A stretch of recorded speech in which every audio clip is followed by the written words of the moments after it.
ప్రభునందు వేరా ఈ రాత్రి మళ్ళా దేవుని వాక్యాన్ని వినడానికి ప్రభువు మనకిచ్చిన అవకాశాన్ని బట్టి ప్రభువు స్తుతిస్తున్నాను. వాక్యం ఇంతవరకు రామన్న వాక్యం మనం విన్నాం.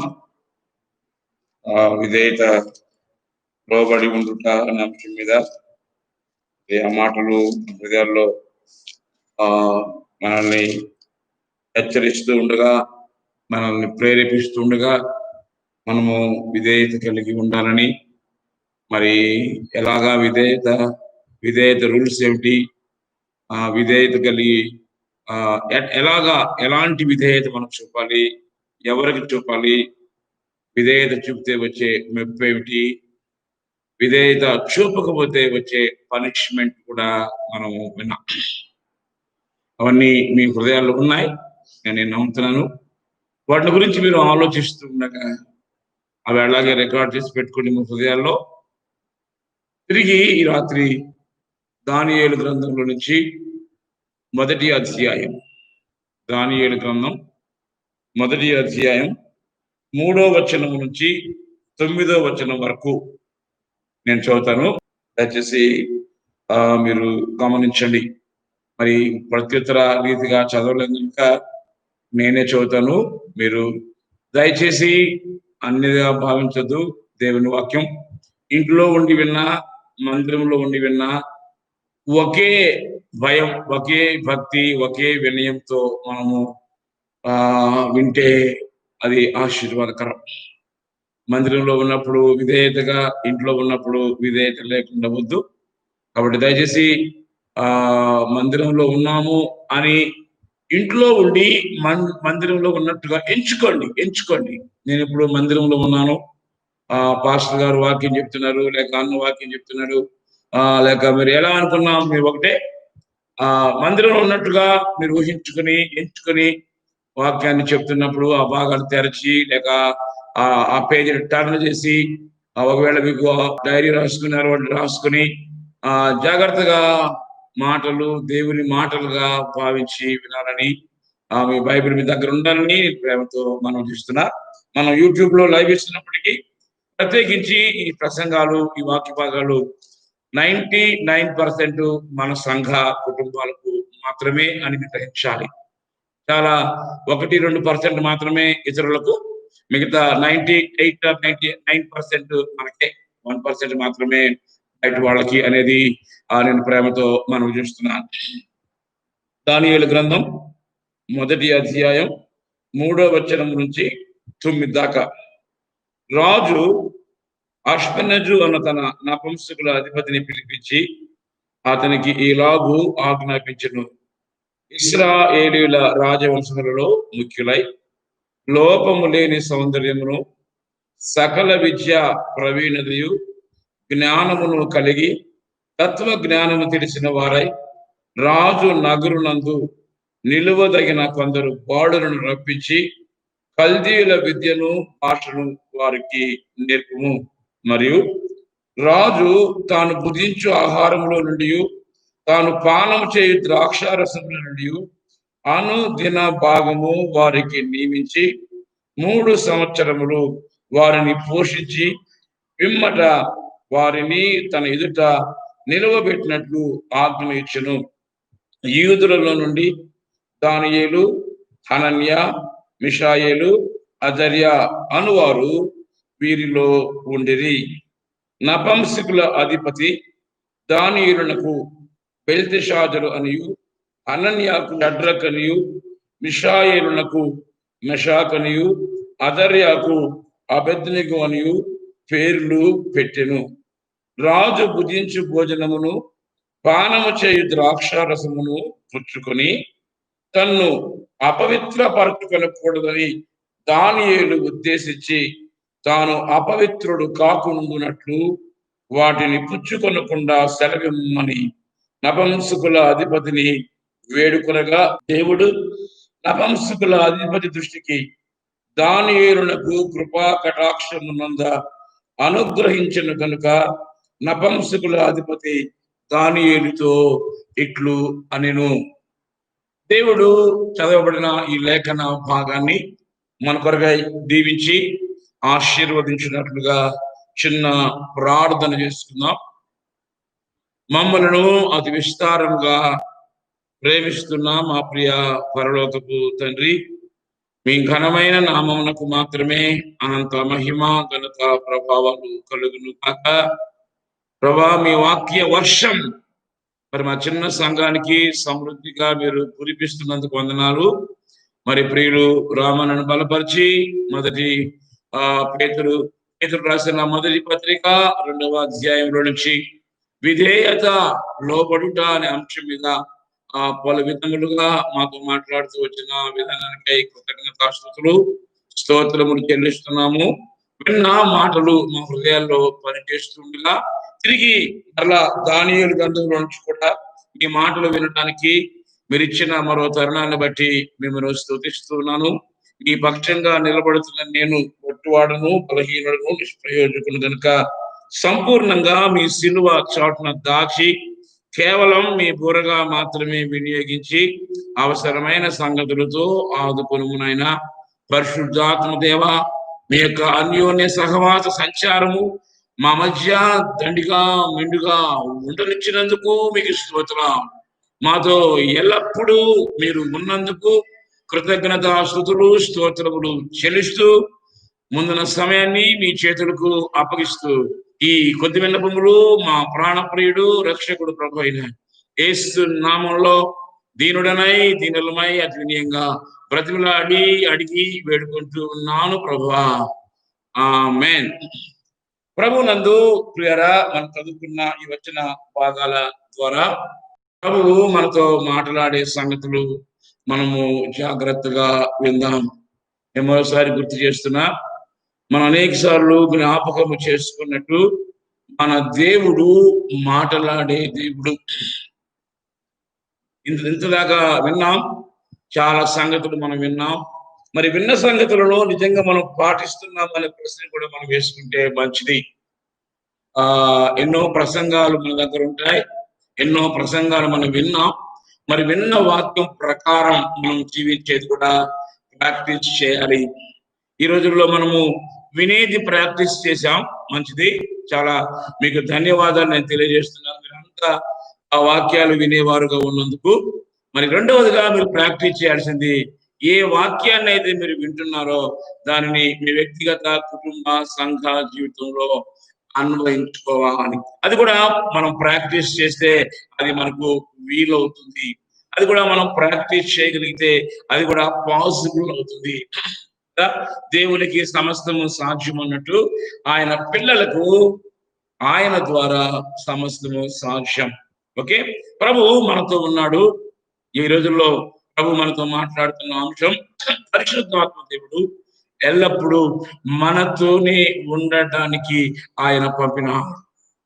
ఇప్పుడు ఆలోచిద్దాం, పరిశుద్ధాత్మ దేవుడు మనతోనే ఉన్నాడు. పరిశుద్ధాత్మ దేవుడు మనతోనే ఉన్నాడు. ఆయన ఎల్లప్పుడూ మనతోనే ఉంటాడు. మన జ్ఞాపకం పెట్టుకోవాలి, పరిశుద్ధాత్మ దేవుడు ఎల్లప్పుడూ నాతోనే ఉన్నాడు, పరిశుద్ధాత్మ దేవుడు ఎల్లప్పుడూ నాలోనే ఉన్నాడు. ఈ విషయాలు దేవుని పిల్లలమైన మనం ఎల్లప్పుడూ జ్ఞాపకం చేసుకుంటూ ఉంటే ఎంత మేలో, ఎంత దీవెనో, ఎంత ఆశీర్వాదమో. కనుక దేవుడు మనలో ఉన్నాడు, మనము దేవుల్లో ఉన్నాం. ఈ సూత్రాన్ని ఎప్పుడు మర్చిపోకూడదు. యేసయ్యలో ఉన్నాం, పరిశుద్ధాత్మలో ఉన్నాం. యేసయ్యలో ఉన్నాం, పరిశుద్ధాత్మలో ఉన్నాం.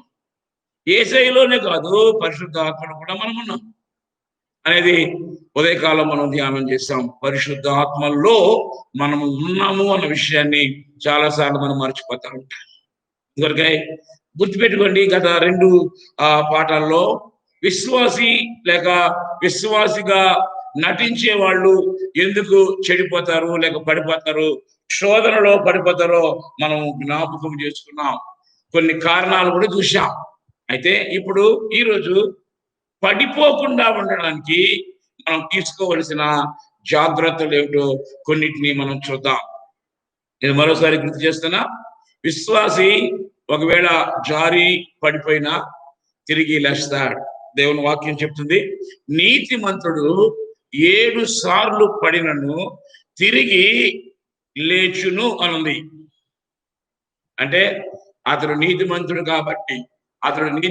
కాబట్టి అతడు తిరిగి లేస్తాడు. అయితే నీతిమంతుడు లాగా కనిపించేవాడు పడతాడు కానీ తిరిగి లేవడు. పడతాడు కానీ తిరిగి లేవాలా అనిపించదు. ఆడే హాయిగా ఉంటుంది, హాయిగా ఆడే ఉంటాడు. అది నీతిమంతుడుగా నటించే వాళ్ళ పద్ధతి. నీతిమంతుడు పడిపోతే, అరే నేను పడిపోయాను, నేను వెంటనే లేస్తా. రాత్రి వేళ అది గత 2 పాఠాలు మనం చూసాం. దావీదును, పేతురుని ఉదాహరణగా మనం చూసాం. ఎందుకు వాళ్ళు పడిపోయారో చూసాం. అది ఈరోజు విశ్వాసి పడిపోకుండా తీసుకోవలసిన ముందు జాగ్రత్తలు ఏమిటి? చూడండి, దేవుని వాక్యంలో 1 కొరింథీయులకు రాసిన పత్రిక 10వ అధ్యాయము, కొరింథీయులకు రాసిన మొదటి పత్రిక 10వ అధ్యాయము 12 చూడండి, 12వ వచనం. తాను నిలుచుచూ ఉన్నానని తలంచుకున్నవాడు పడకుండునట్లు జాగ్రత్తగా చూచుకొనవలెను. దయచేసి మాట వచనాన్ని మీకు ఓపుకుంటే అండర్లైన్ చేసుకుంటే మంచిది. తాను నిలుచుచూ ఉన్నానని తలంచుకున్నవాడు పడకుండునట్లు జాగ్రత్తగా తీసుకొనుడి. మనం ఏం జాగ్రత్త తీసుకోవాలి? నిలబడి ఉన్నాం, పడకుండా మనం జాగ్రత్త తీసుకోవాలి. రాత్రి వేళ ఏం జాగ్రత్త తీసుకోవాలో ధ్యానం చేద్దాం. పడకుండునట్లు జాగ్రత్త తీసుకోవాలి. ఏమండి, రక్షించబడిన మరుక్షణము నుంచి మనము జాగ్రత్త తీసుకోవాలి. ఎప్పుడు జాగ్రత్త. అజాగ్రత్తగా ఉండడానికి బైబిల్లో ప్రొవిజన్ లేనే లేదు. కూర్చునేటప్పుడు జాగ్రత్త, లేచేటప్పుడు జాగ్రత్త, నడిచేటప్పుడు జాగ్రత్త, మాట్లాడేటప్పుడు జాగ్రత్త, పరిగెత్తేటప్పుడు జాగ్రత్త. నువ్వు ఏమన్నా చేయి, జాగ్రత్తగా ఉండాలి. అందుకే మీకు ఓపుకుంటే ఆ వచనాన్ని అండర్లైన్ చేసుకోండి. తాను నిలుచుచూ ఉన్నానని తలంచుకున్నవాడు పడకుండునట్లు జాగ్రత్తగా చూసుకునవలెను. ఇప్పుడు చెప్పండి, జాగ్రత్తగా చూసుకోకపోతే ఏమవుద్ది? పడడానికి అవకాశం ఉంది. అందుకొరకై పడకుండుట కొరకై జాగ్రత్తగా ఉండాలి. ఓకే, నేను ఈ దానియేలు గ్రంథంలో కొన్ని సంగతులు మీకు జ్ఞాపకం చేస్తాను. చూడండి, మళ్ళా దానియేలు గ్రంథం 1వ అధ్యాయం 3వ వచనం చూడండి. నపుంసకుల అధిపతిని పిలిపించి అతనికి ఇలాగు ఆజ్ఞాపించెను, ఇశ్రాయేలీయుల రాజవంశములలో రాజుకు ఎవరిని సెలెక్ట్ చేయమంటున్నాడు? ఇశ్రాయేలీయులలో ఏ వంశస్థులను సెలెక్ట్ చేయమంటున్నాడు? ఆలోచించండి రాత్రి. రాజవంశస్థులు. ఈ రాజు ఎవరి పార్టీ అని మనం ఆలోచన చేస్తే అపవాది పార్టీ. అంటే అపవాదికి ఎవరు కావాలి? రాజవంశస్థుడు కావాలి. దేవునికి ఎవరు కావాలి? రాజవంశస్థులు కావాలి. అందుకే పేతురు రాస్తూ అంటాడు, దేవుడు మనలను పిలిచి ఆశ్చర్యకరమైన తన వెలుగులోనికి తీసుకొచ్చి రాజులైన యాజక సమూహము అని అంటాడు. చూడండి ఆ మాట ఒకసారి. పేతురు రాసిన మొదటి పత్రిక 2వ అధ్యాయంలో మనకు ఆ మాటలు ఉన్నాయి. అన్ని చదవను, మనకు కావలసిన మాటలు అవుతున్నాం. రాజులైన యాజక సమూహమును, పరిశుద్ధ జనమును, దేవుని సొత్తైన ప్రజలునై ఉన్నారు. ప్రభు మనల్ని పిలుచుకున్నాడు, మనం రక్షించబడ్డాం, మారు మనసు పొందాం, బాప్తీసం తీసుకున్నాం. ఇప్పుడు వీళ్ళు ఎవరు అని అంటే అర్థమైన మాట, రాజులు 2, యాజకులు 3, పరిశుద్ధులు, 4 దేవుని సొత్తు. ఊహించండి ఒక్కసారి, దేవునికి ఎవరు కావాలి? రాజులు కావాలి. ఆయనకు రాజులు కావాలి కాబట్టే మనలను రక్షించి మనలను రాజులుగా మార్చుకున్నాడు. మనము రాజులం, మనందరి మీద ఆయన రాజులకు రాజు. అవునా? మనమందరం రాజులం, ఆయన రాజులకు రాజు. మనందరికీ ఆయన రాజులకు రాజు. కాబట్టి ఆలోచించండి, దేవునికి కావలసింది రాజులు. ఆయన రాజు, ఆయనకు కావలసింది రాజులు. వినండి, దేవునికి కావలసింది రాజులైతే అపవాదికి కూడా రాజులే కావాలంట. అర్థమవుతుందండి? నేనేమి తక్కువ, నాకు కూడా రాజులే కావాలంటాడు అపవాది. రాజులను చేయడు అతని శాఖ కాదు, కానీ దేవుడు చేసిన రాజులను దొంగతనంగా పట్టకపోయేది శాఖ వస్తుంది ఎవరికి? అపవాదికి. అర్థమైందా? దేవుడు మనుషులను మార్చి పాపముల చేత అపరాధముల చేత చచ్చి నరక మార్గం గుండా ప్రయాణం చేస్తున్న మానవులను తన యొద్దకు పిలిచి తన యొద్దకు తెచ్చి వాళ్ళకి ట్రైనింగ్ ఇచ్చి వాళ్ళని రాజులుగా మారుస్తూ ప్రభు ఉంటే, అపవాది ఏం చేస్తున్నాడంటే ఈ రాజులను దొంగతనం చేసి తనంటికి తీసుకెళ్తున్నాడు. ఇక మీకు అర్థం కావాల్సిన విషయము ఒకటి ఏమిటంటే, దేవుడు పాపాత్మనమైన మనలను రాజులుగా చేసినాడు. మరలా చెప్తున్నాను, పనికి మాలిన మనలను రాజులుగా చేసినాడు. ఎన్నిక లేని మనలను రాజులుగా చేసినాడు. తృణీకరించబడిన మనలను రాజులుగా చేసినాడు. ఈ కార్యము ఎక్కడ జరిగింది అంటే, యేసు ప్రభు వారి యొక్క భూలోకంలో 33.5 సంవత్సరము ఆయన చేసిన కార్యములో భాగం.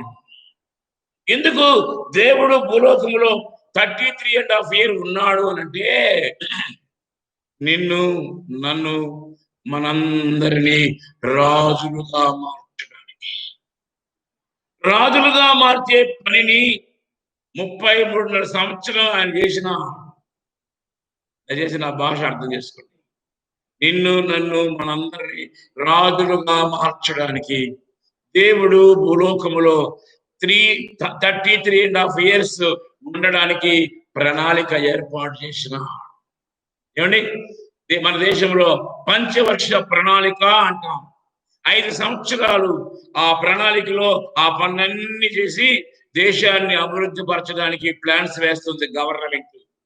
అలాగే పరలోక గవర్నమెంట్ కూడా భూలోకంలో ఉన్న మానవులను రాజులుగా మార్చడానికి దేవుడు వేసిన ప్రణాళికలో ఎన్ని సంవత్సరాలు అంటే 33.5 సంవత్సరం. ఇన్నేళ్ళు అవసరమా? మనకు అనవసరం అవన్నీ. ఆయన ప్రణాళిక అంతే. చిటికెలో ప్రపంచాన్నంతా ఆయన మార్చివేయగలిగినటువంటి పవర్ఫుల్ దేవుడు ఆయన. అయితే ఆయన అలా చేయడు. ఆయన కొన్ని పద్ధతులు ఉన్నాయి, కొన్ని రూల్స్ ఉన్నాయి, కొన్ని రెగ్యులేషన్స్ ఉన్నాయి. వాటి ప్రకారమైన కార్యాన్ని చేస్తాడు. వినండి, నువ్వు రాజు అనుకోండి, యేసు ప్రభు ద్వారా నువ్వు రాజు అయిపోయావు, లేక సహోదరులకి నేను రాణి అంటసేపు అందామా, లేదంటే వాళ్ళను కూడా రాజుని అందామంటే తప్పేంటంట? ప్రభువులో మనం అందరము రాజులం. అక్కడ రాణి ఏం లేదు, లేని భాష మనం ఎందుకు వాడటం? రాజులే అందాం. రెండోది యాజకులు అన్నాడు. ఇప్పుడు రాజులుగా చేయబడిన మన మీద ఎవరి దృష్టి పడింది అనంటే, ఎవరి దృష్టి పడుతుంది అనంటే చెప్పండి, అపవాది దృష్టి పడింది. ఎలాగో ఒకలాగున మన రాచరికాన్ని దొంగలించాలి, మన రాజు పదవిని తీసేయాలి. ఇది అపవాది యొక్క ప్లాన్. అందుకే అపవాది కోరుకుంటాడు, నాకు వంశస్థులు కావాలి అని. దేవునికి రాజులు కావాలి, అపవాదికి కూడా రాజులే కావాలి. అందుకే ఆ రాజు ఎవరిని సెలెక్ట్ చేసినాడు అని అంటే రాజవంశీయులను సెలెక్ట్ చేసినాడు. రాజు దేవుని సంబంధి కాదు, రాజు దేవుని విషయాలు ఏమి తెలియని వాడు. అయితే అంటున్నాడు, ఇశ్రాయేలీయులలో రాజవంశులు నాకు కావాలి. ఇక్కడ అపవాది, ఆయన బిడలమైన మనము రాజులం. అపవాది అనే ఈ ఇద్దరి సంబంధానికి ముందు పెడుతున్నాం. ఆలోచించండి, ఎందుకు వాళ్ళని సెలెక్ట్ చేస్తున్నాడు ఈ రాజు? వాళ్ళు రాజులు చేయాలన్నా? కానే కాదు.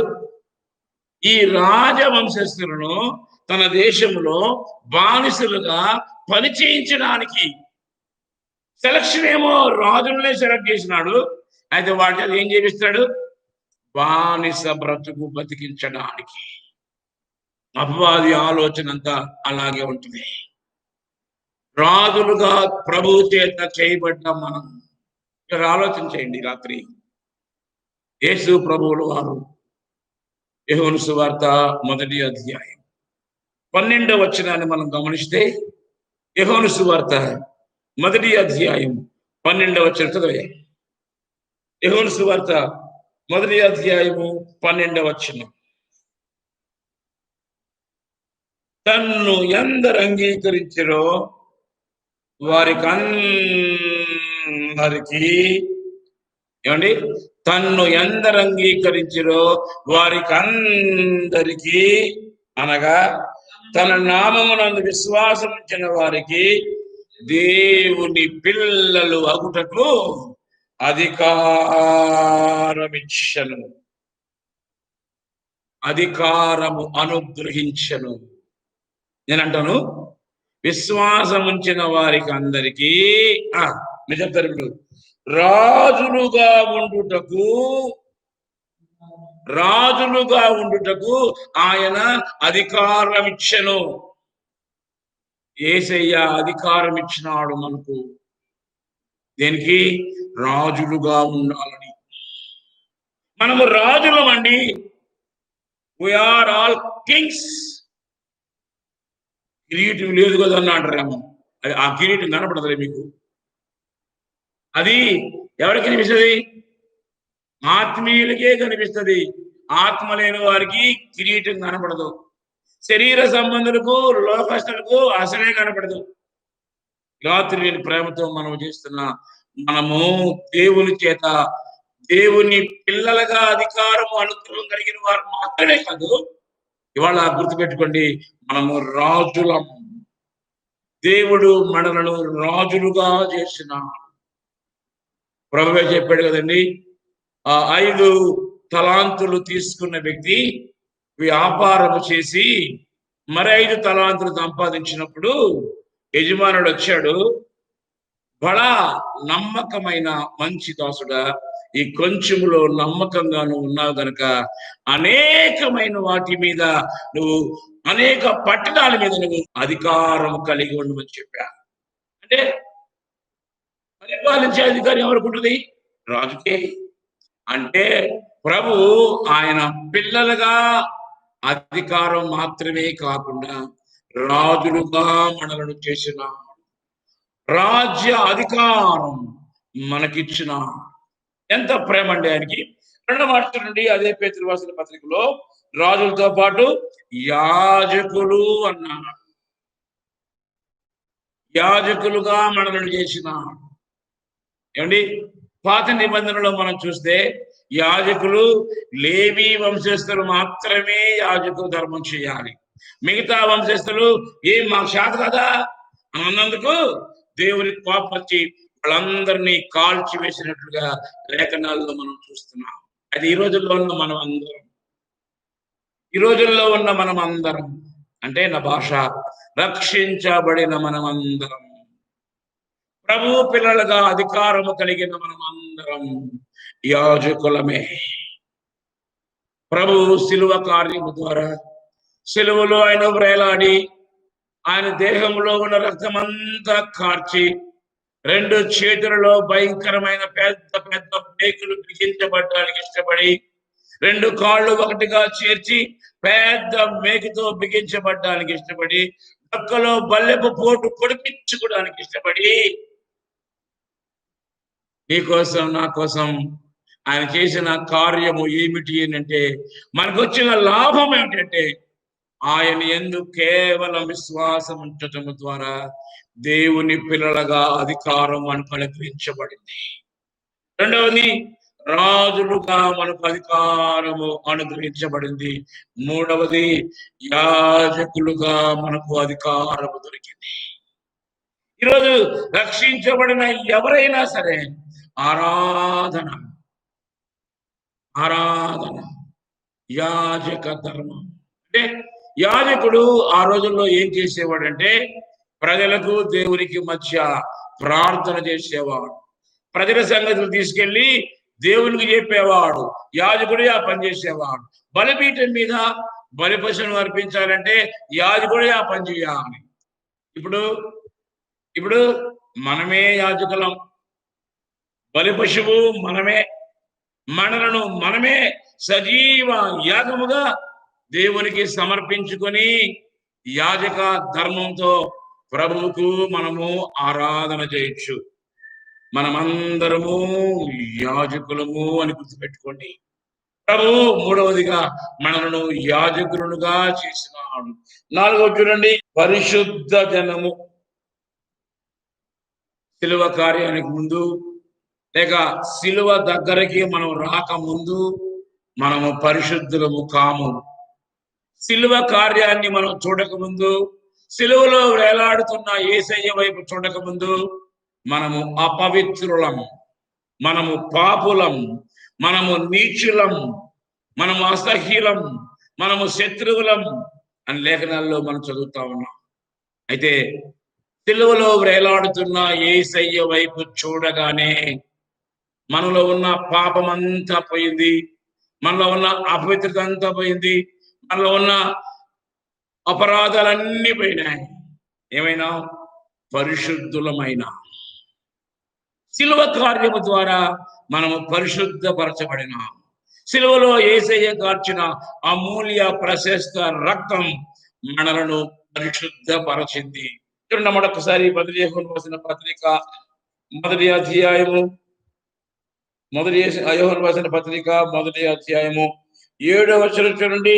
నేను అవసరమైన భాగాన్ని నేను చదువుతున్నా. ఆయన కుమారుడైన యేసు రక్తము ప్రతి పాపము నుండి మనలను పవిత్రులుగా చేయును. ఎలా? యేసయ్య రక్తం మనలను పవిత్రులుగా చేసింది. ఇప్పుడు మనము పవిత్రులం. రాత్రి ఈ మాటలు అర్థమవుతున్నాయా? మనము దేవుని పిల్లలం, 2 రాజులం, 3 యాజకులం, 4 పరిశుద్ధులం, 5 దేవుని సొత్తు. 5 దేవుని సొత్తు. మన ఆధిక్యత ఒకసారి ఆలోచించండి. ఎవరు మనం? నువ్వెవరివి? నేనెవరిని? మనమందరము దేవుని సొత్తు. రాత్రి వేళ మనము దేవుని సొత్తు అన్న సంగతి మనకు తెలిస్తే, దేవుని సొత్తు అయిన మన మీద పూర్ణ అధికారం ఆయనకు మాత్రమే ఉంది. పూర్ణ అధికారం ఆయన. ఎందుకు? మనము ఆయన సొత్తు. శిలువలో ఆయన అమూల్య ప్రశస్త రక్తాన్ని కార్చి మనలను విమోచించి, మనలను కని, మనలను కొని ఆయన సొత్తుగా చేసుకున్నాడు. మనము ఆయన సొత్తు. ఈ మాట గుర్తుపెట్టుకుంటే, నేను దేవుని సొత్తును అన్నప్పుడు ఖచ్చితంగా మనము జాగ్రత్తగా ఉంటాం. ఇది మనకు అర్థంగా, నేను దేవుని సొత్తును, నేను దేవుని చేత దేవుని యొక్క కుమారుడుగా లేక కుమార్తెగా అధికారము కలిగిన వారు మన జ్ఞాపకం ఉంటే మనము జాగ్రత్తగా ఉంటాం. నేను రాజుని, దేవుని చేత రాజుగా చేయబడ్డ వ్యక్తిని, నేను యాజకుడను, నేను పరిశుద్ధుడను, దేవుని సొత్తును అనే విషయాలు మన జ్ఞాపకం ఉంటే ఖచ్చితంగా మనం జాగ్రత్తగా ఉంటాం. కాబట్టి విషయాన్ని గుర్తుపెట్టుకోండి, ఈ రాజు రాజవంశంలో ఉన్న వారిని పిలుస్తున్నాడంటే అపవాది కూడా అవసరం. రాజులు, రాజవంశీయులు. చూడండి, ఇంకొక మనం జ్ఞాపకం చేస్తా. రాజవంశములలో ముఖ్యులై లోపము లేని సౌందర్యమును, ఏమండి, ఎలాంటి సౌందర్యం ఉండాలంట? లోపము లేని సౌందర్యం. సౌందర్యం కాదు, లోపము లేని సౌందర్యం. ప్రభువు కూడా ఎలాంటి వారు కావాలి? లోపము లేని వారు కావాలి. అని అన్ని పరీక్ష చేస్తాడు. మనలో లోపాలు ఉన్నాయా లేవా కూడా పరీక్ష చేస్తాడు. ఆయనకి ఎలాంటి వాడు కావాలి? లోపము లేని వారు కావాలి. లోపములు లేని వారు కావాలి. మొదటిది, ఆయన మనలను రాజులుగా చేసినాడు అని విన్నాం. రెండవది, లోపాలు కలిగిన మనలను లోపాలు లేని వారిగా చేసినాడు. వినండి, లోపాలు కలిగిన మనలను ఆయన లోపాలు లేని వారిగా చేశాడు కనుక మనం జాగ్రత్తగా ఉండద్దండి.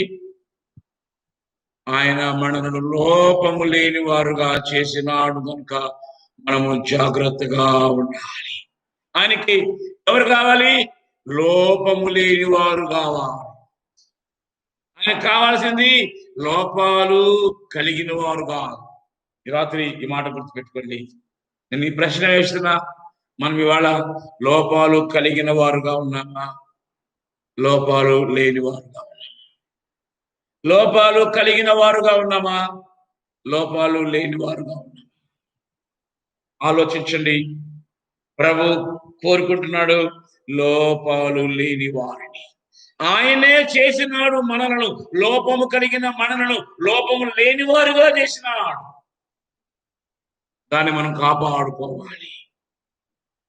దాన్ని మనం కాపాడుకోవాలి.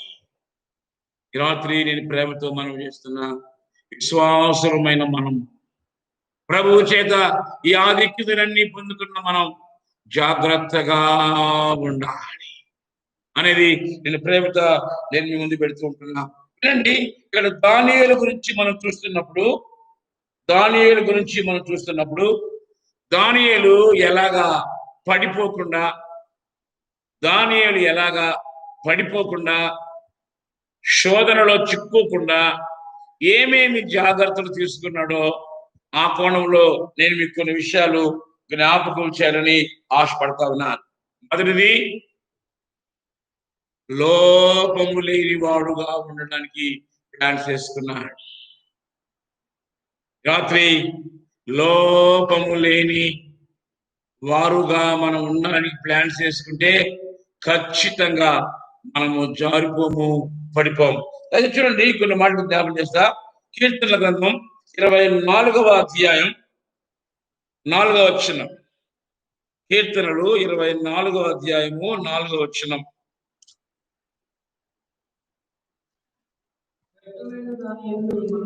వ్యర్థమైన దాని యందు మనసు పెట్టకయు, కపటముగా ప్రమాణము చేయకయు,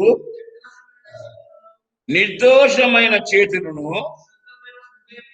శుద్ధమైన హృదయమును కలిగి ఉండువాడు. ఇక్కడ రెండు మాటలు మేము ముందు పెడుతున్నా. నిర్దోషమైన చేతులు. మన చేతులు ఎలా ఉండాలి? నిర్దోషమైన చేతులు. వినండి, మన చేతులు నిర్దోషమైనవిగా ఉండాలి అని అంటే ఎలాగా వీలవుతుంది అని మనం ఆలోచన చేస్తే, దానియేలు ఏం చేసినాడు అని గ్రంథాన్ని అంతా మనం పరిశీలన చేస్తే మనకు ఒక మాట దొరుకుతుంది. చూడండి, దానియేలు గ్రంథం 6వ అధ్యాయం 10వ వచనం. దానియేలు గ్రంథం 6వ అధ్యాయం 10వ వచనం. దానియేలు గ్రంథం 6వ అధ్యాయం 10వ వచనం. ఇట్టి శాసనము సంతకము చేయబడినని దానియేలు తెలుసుకునినను అతడు తన ఇంటికి వెళ్ళి యథాప్రకారముగా, ఈ మాట వినండి, యథాప్రకారముగా అంటే దానియేలుకు ఒక అలవాటు ఉంది, దానియేలుకు ఒక వాడుక ఉంది. ఉదయకాలం కూడా మనం విన్నాం.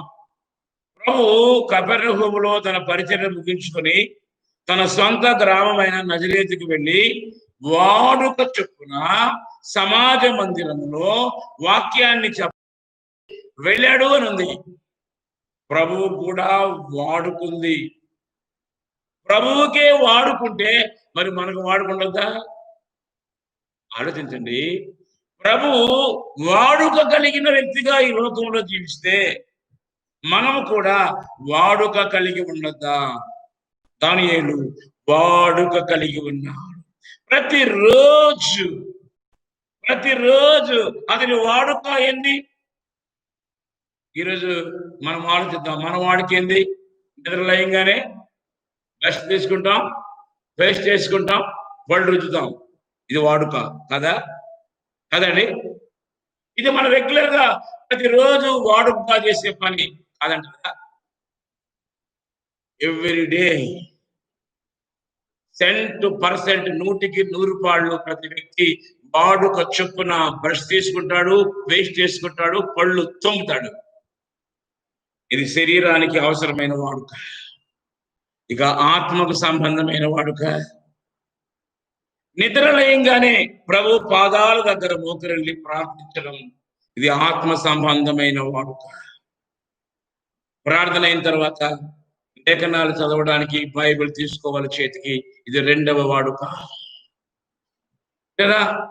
దానియేలులో మనకు కనపడుతున్న వాడుక ఏంటంటే వాడుక చొప్పున లేదు కానీ యథాప్రకారముగా అనుదినము ముమ్మారు మోకాళ్ళుని తన ఇంటి పైగది కిటికీలు యెరూషలేము తట్టుకు తెరవబడి ఉండగా తన దేవుడికి ప్రార్థన చేయుచు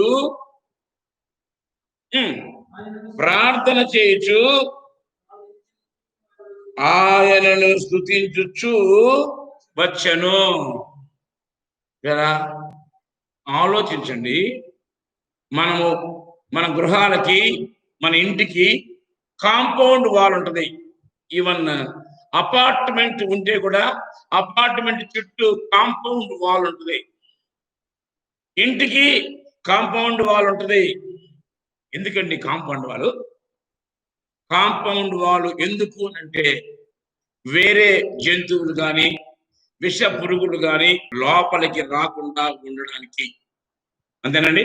పశువులు కానీ మేకలు కానీ కాంపౌండ్ లోపలికి వచ్చి డిస్టర్బెన్స్ చేయకుండా ఉండడానికి కాంపౌండ్ వాల్ పెట్టుకుంటాం. ఎప్పుడైతే కాంపౌండ్ వాళ్ళకి గేట్ వేసేస్తామో లోపలికి మేకలు రావు, పశువులు రావు, ఏవి రాకుండా ఉంటాయి. అలాగే అపవాది మనలను అటాక్ చేయకుండా ఉండాలి అంటే మనకు కూడా కాంపౌండ్ వాల్ ఉండాలి.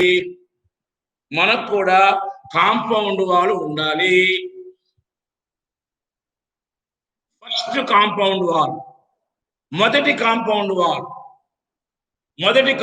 వాల్ దానియేలుకు ఏం వేసుకున్నాడు కాంపౌండ్ వాల్ అంటే వింటున్నారా? ప్రార్థనా కాంపౌండ్ వాల్. ప్రార్థనా కాంపౌండ్ వాల్.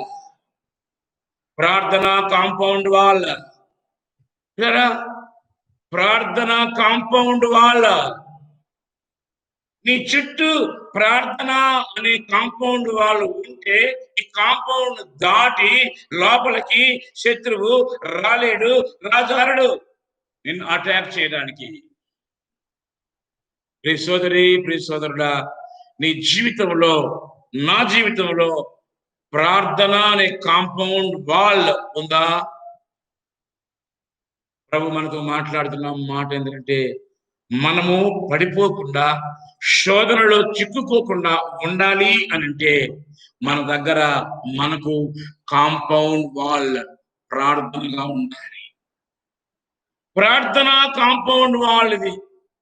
ప్రార్థనా కాంపౌండ్ వాల్ ఏమండి? ఆలోచించండి. ప్రార్థనా కాంపౌండ్ వాల్ నీకుంటే నిన్ను టచ్ చేయడానికి, నిన్ను తాకడానికి ఎవరి తరము కాదు. అప్పుడప్పుడు చిన్నపిల్లలకు చెప్తూ ఉంటాను, ప్రార్థన బాగా చేస్తే చుట్టూ కాంపౌండ్ వాళ్ళు పూర్తిగా దేవుడు కడతాడు, గ్యాపే ఉండదు, లోపలికి ఎవరు రాలేరు. సరిగ్గా ప్రార్థన చేయకపోతే లోపలికి పోవడానికి గేట్ అంత చోటు ఉంటుంది, అప్పుడు లోపలికి దొంగోడు వస్తాడు చెప్తా ఉంటా అప్పుడు పిల్లలకి.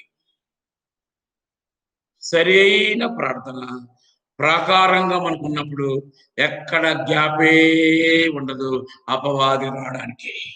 వినండి, ప్రార్థనలో మనకు ఉండాల్సిన ప్రార్థన కాంపౌండ్కి ఉండాల్సిన 4 ప్రాముఖ్యమైన విషయాలు. ప్రార్థన కాబట్టి మీరు దయచేసి కాన్సన్ట్రేట్ చేస్తే మంచిది.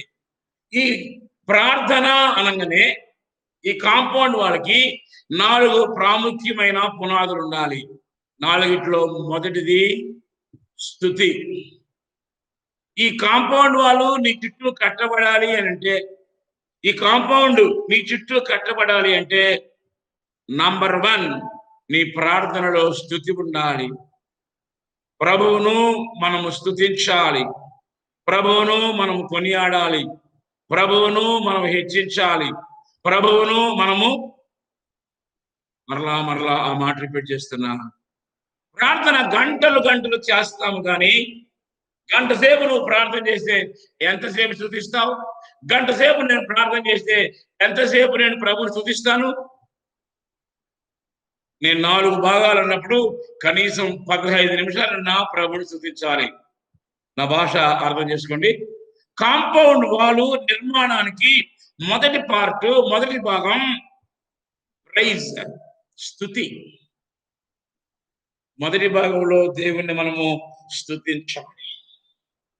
అప్పుడే నీ చుట్టూ నా చుట్టూ కాంపౌండ్ వాల్ దేవుడు కడతాడు. ఫస్ట్ కాంపౌండ్ వాల్ అంటే మొదట మన చుట్టూ వేసే ప్రాకారం ఏంటంటే ప్రార్థన. ఈ ప్రార్థనలో 4 భాగాలు చెప్తున్నా.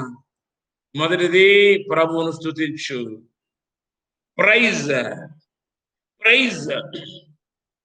నేను దయచేసి ఈ పాఠము మీరు వింటుండగా మీరేం చేస్తున్నారో, మీరు చేసే పొరపాట్లు ఎత్తి చూపడానికి నేను నిలబడలే ఇక్కడ.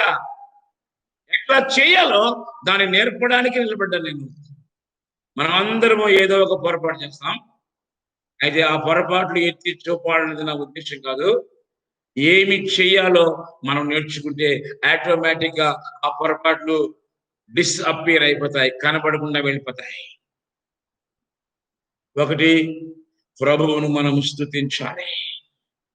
రెండవది రెండవ పార్ట్ లో మనం ఏం చేయాలంటే క్షమాపణ. చేసిన పాపములను ప్రభు దగ్గర ఒప్పుకోవాలి. అన్నమాట, జాగ్రత్త వినండి. చేసిన పాపాలను ఒప్పుకోవాలి, క్షమాపణ అడగాలి దేవుణ్ణి.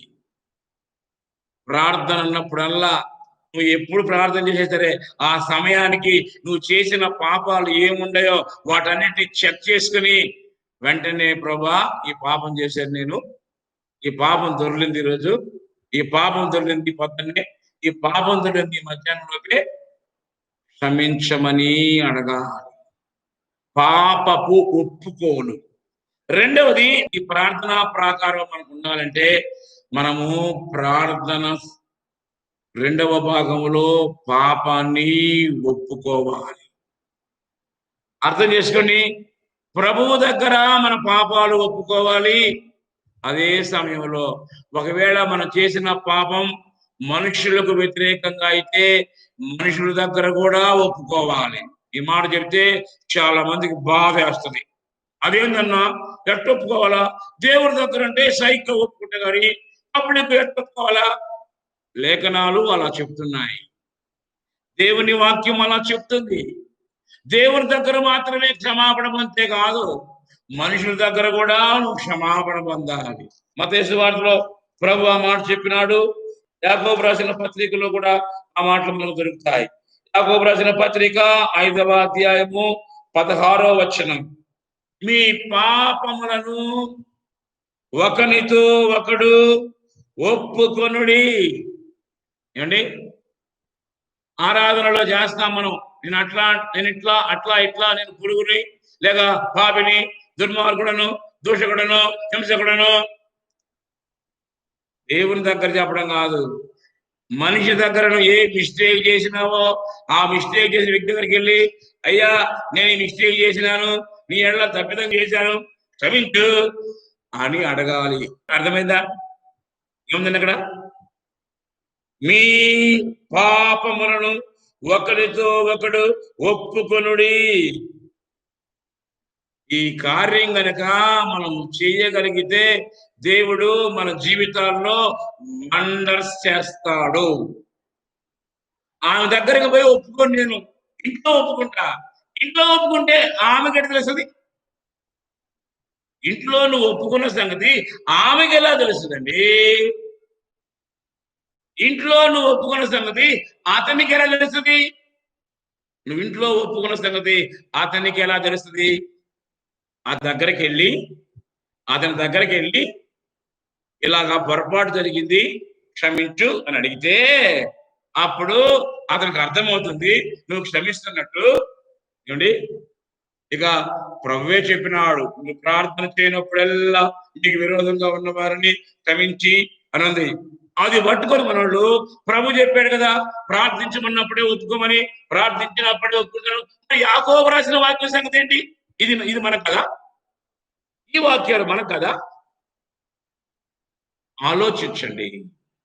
ఎప్పుడైతే నిజంగా పర్సనల్ గా నువ్వు ఆ వ్యక్తి దగ్గరికి వెళతావో వెంటనే దేవుని వాక్యం చెప్తుంది, అతనిలో ఉన్న, నీ మీద ఉన్న ద్వేష, అసూయ, పగ, కలహము క్షణాల్లో కాలిపోతుంది. అర్థమైందండి? నువ్వు వెళ్ళి అతని దగ్గర సారీ బ్రదర్, సారీ అని చెప్తే అప్పుడు దాకా నీ మీద లేక నా మీద, మన మీద ఉన్నటువంటి ఆ ద్వేష, అసూయ, పగ, కలహాలు క్షణాల్లో కాలిపోతాయి.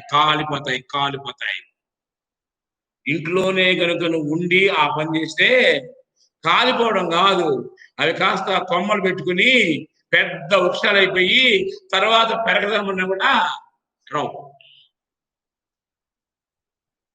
సామెతల గ్రంథకర్తగా చెప్పాడు, పౌలు గారు చెప్పాడు, నీ శత్రువు నీకు ఆకలిగా, అతను ఆకలి కొనుంటే అతనికి భోజనం పెట్టు అన్నాడు ప్రభువు. అర్థమవుతున్న భాష? ఈ సెకండ్ పార్ట్ లో మన పాపాలను ఒప్పుకునే ఏరియాలో మనం ప్రభు దగ్గర ఒప్పుకునేది పక్కన పెట్టి మనుషుల దగ్గర ఒప్పుకోవాల్సిన కూడా మనం ఒప్పుకోవాలి.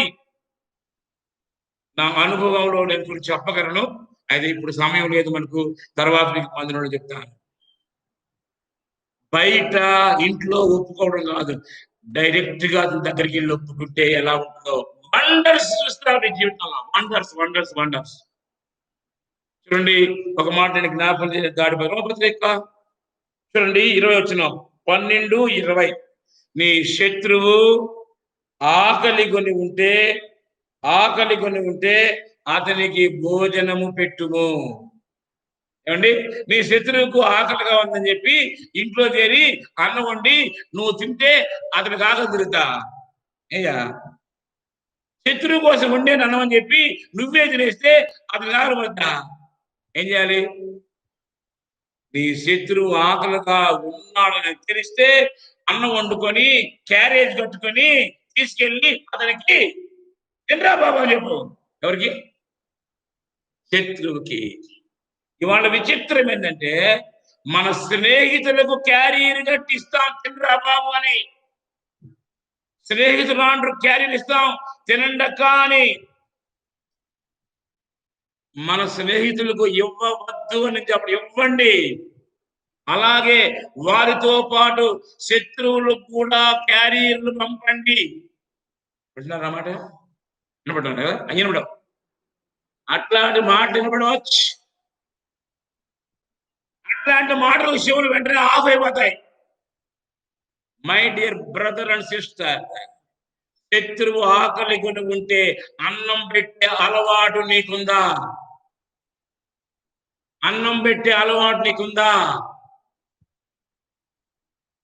దయచేసి నా మీద కోపడద్దు. నీకుందా అని నన్ను అడగబాకండి. నాకుంది, పెడతా. ఈ వాక్యం చెప్పిన దానికన్నా పెడతా. అవునా? ఏమంటున్నాడు? నీ శత్రువు ఆకలి కొని ఉంటే. వినండి, మనకు compound wall, first compound wall is prayer.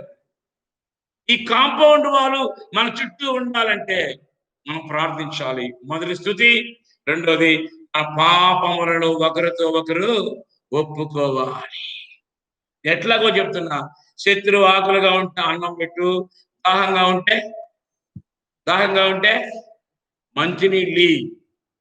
మంచినీళ్ళు అతని దాహము తీర్చు. అలా చేస్తే చూడండి నెరవేబడిందో, అలాగు చేయటం వలన అతని తల మీద నిప్పులు కుప్పగా పోయిదు. ఆకలిగా ఉన్నప్పుడు అన్నం పెట్టి, దాహంగా ఉన్నప్పుడు నీళ్ళు ఇస్తే ఏం చేసినట్టంట? నిప్పులు కుప్పలుగా పోయిదు అంటున్నాడు.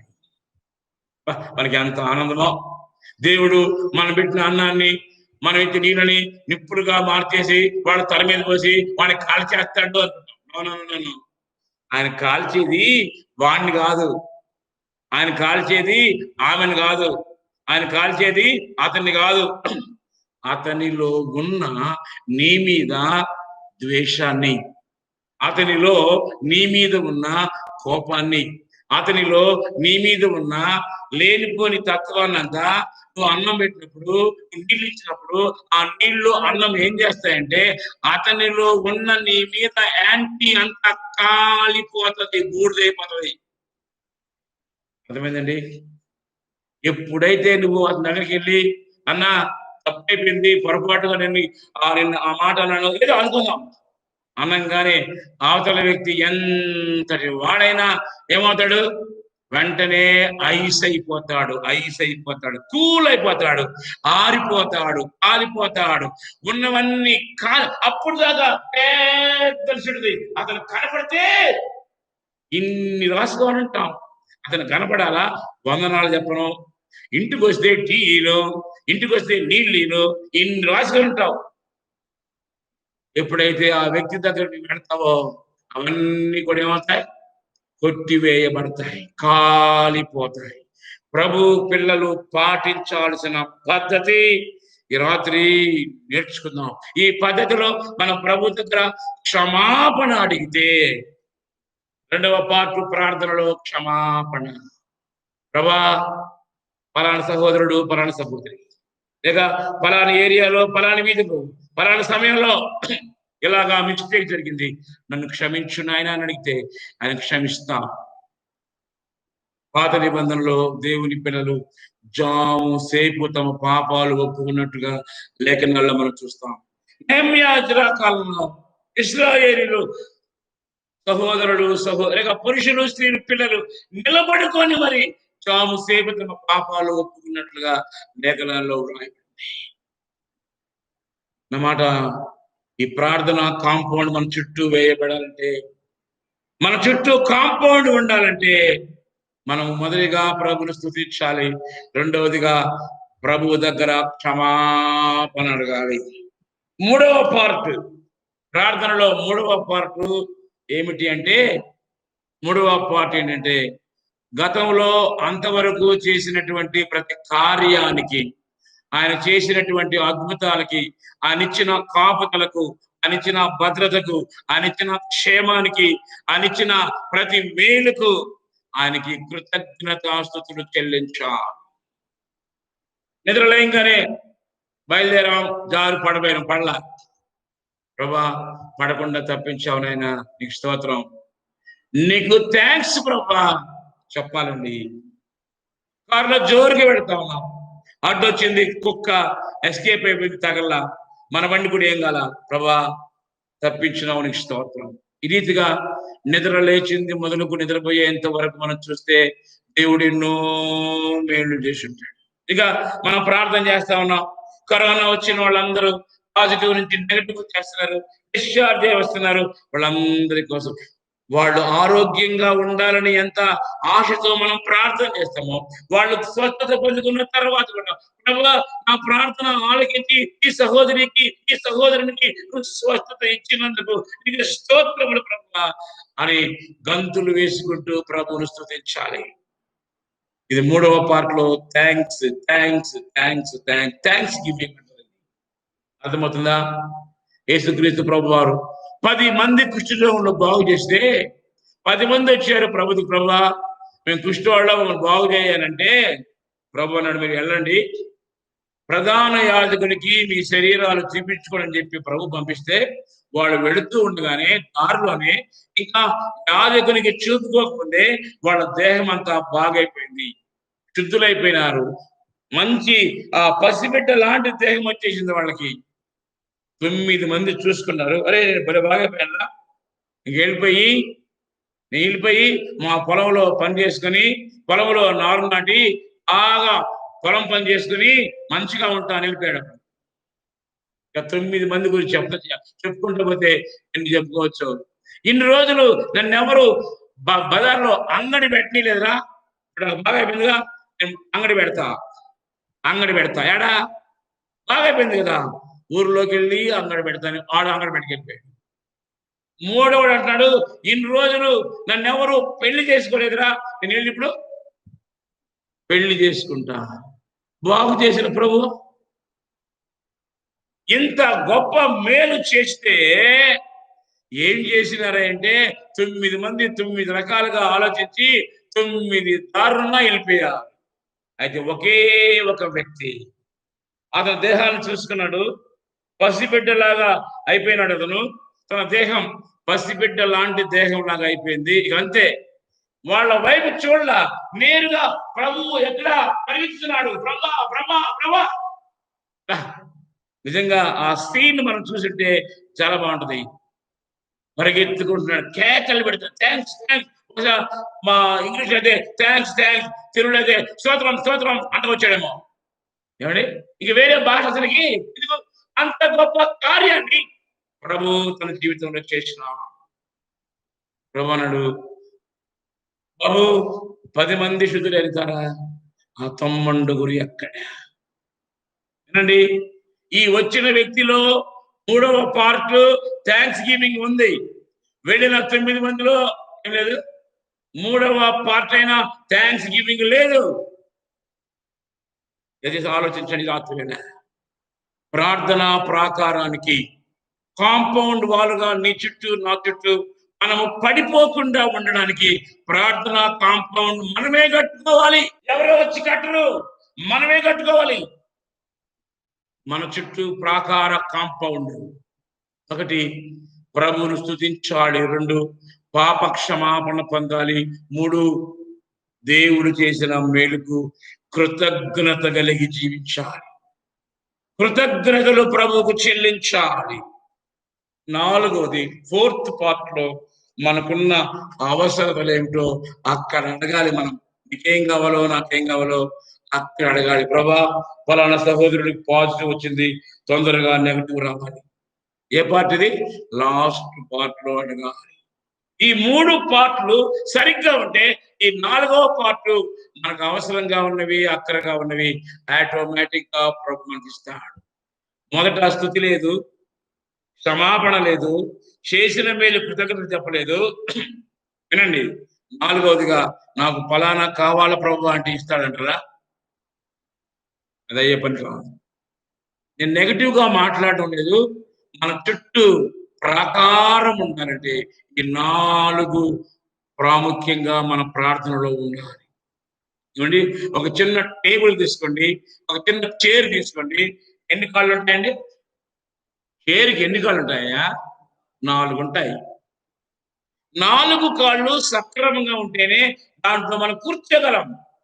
ఏ ఒక్క కాలు సరిగ్గా లేకపోతే, ఒక కాలు లేదనుకుందాం, కొద్దిసేపు ఒక కాలు లేదు, కూర్చోగలమా? కూర్చుంటే ఏమవుతాం చెప్పాలి. కుర్చీకి ఒక కాలు లేకుండా కూర్చుంటే ఏమవుతాం? అమామని పడతాం, అవునా? అలాగే ఈ 4 మన ప్రార్థనలో లేకపోతే మనము కూడా ఏ ఒక్కటి లేకపోయినా మనం ఏమవుతాం? ఢమామని పడతాం. నిన్న పాఠంలో చూశాం, ప్రార్థించాల్సిన సమయంలో దావీదు నిద్రపోయాడు, ప్రార్థించాల్సిన సమయంలో పేతురు నిద్రపోయాడు. అర్థమైందా? కాబట్టి వాళ్ళు ఎదురయ్యారు, ఢమామని పడిపోయారు. కాబట్టి మొదటి ప్రాకారం దానియేలు కట్టుకున్నాడు. 6:10 అలవాటు ప్రకారం ప్రార్థన చేస్తున్నాడు, దేవుని స్తుతిస్తున్నాడు, దేవుని సన్నిధిలో తన పాపాలు ఒప్పుకుంటున్నాడు, దేవుని సన్నిధిలో దేవుడు చేసిన మేళ్లకు కృతజ్ఞతా స్తోత్రాలు చెల్లిస్తున్నాడు. ఆ తర్వాత తనకేం కావాలో అడుగుతున్నాడు. అందుకే దానియేలు పడిపోకుండా ప్రతి శోధనలో పడిపోకుండా జయాన్ని పొందుకుంటూ ముందుకు సాగాడు. కాబట్టి ఇది మొదటిది, ఫస్ట్ కాంపౌండ్ వాల్. మిగతా కాంపౌండ్ వాల్స్ ను ప్రభు అవకాశం ఇస్తే రేపటి పాఠంలో మనము ధ్యానం చేద్దాం. ప్రభువు తన మాటలు మన కొరకై దీవించి ఆశీర్వదించి ఇచ్చును గాక. తలలు వంచండి, కళ్ళు మూసుకోండి, ప్రార్థన చేసుకుందాం. శాశ్వతమైన ప్రేమ చేత మమ్మల్ని ప్రేమిస్తూ ఎడతెగక మా ఎడల కృపను చూపెడుతున్న మా ప్రభువా, మీకు స్తోత్రాలు. కేవలం మీ సిలువ కార్యాన్ని మేము చూచుట ద్వారా, సిలువలో వేలాడిన మీ అందరి శ్వాస ద్వారా మమ్మలను దేవుని పిల్లలుగా అధికారము కలిగినట్లు మేము చూసాం. కాబట్టి మేము ఈరోజు దేవుని పిల్లలమే మాత్రమే కాక, రెండవదిగా మమ్మల్ని మీరు రాజులుగా చేసినాం, మేము ఇప్పుడు రాజులం. మూడవదిగా మమ్మల్ని యాజకులుగా చేసిన, ఇప్పుడు మేమందరము యాజకులమే. నాలుగవదిగా ప్రభా మమ్మను పరిశుద్ధపరిచినారు, మేము ఇప్పుడు పరిశుద్ధులం. ఐదవదిగా మమ్మల్ని దేవుని సొత్తుగా చేసిన, మేము మీ సొత్తు. ఈ 5 మాలో ఉన్నాయి. మేము మీ వారం అన్న విషయాన్ని జ్ఞాపకం పెట్టుకుని ప్రభా మేము జాగ్రత్తగా ఉండడానికి ప్రార్థన అనే ప్రాకారాన్ని మేము కట్టుకోవాలని మీరు జ్ఞాపకము చేసినారు. మీకు వందనాలు చెల్లిస్తున్నాను. ప్రార్థనా ప్రాకారంలో మొదటిది స్తుతి కాగా, రెండవది పాప క్షమాపణ కాగా, మూడవది కృతజ్ఞత స్తుతి, నాలుగవది మాకు అక్కరగా ఉన్న వాటిని అన్ని అడగడం. ఈ 4 మా ప్రార్థనలో ఉన్నప్పుడు మేము పడిపోయే ప్రసక్తే లేదని తేటగా మాతో మాట్లాడినందుకు వందనాలు చెల్లిస్తున్నాం. విన్న మీ మాటలు మా హృదయాల్లో ముద్రించండి.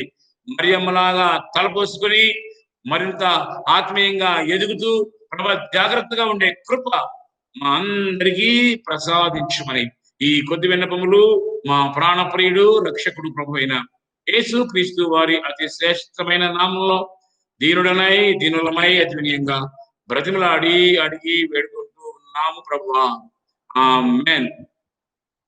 అందరికీ వందనాలు. కూడిక ముగిసింది. సెలవు తీసుకుందాం.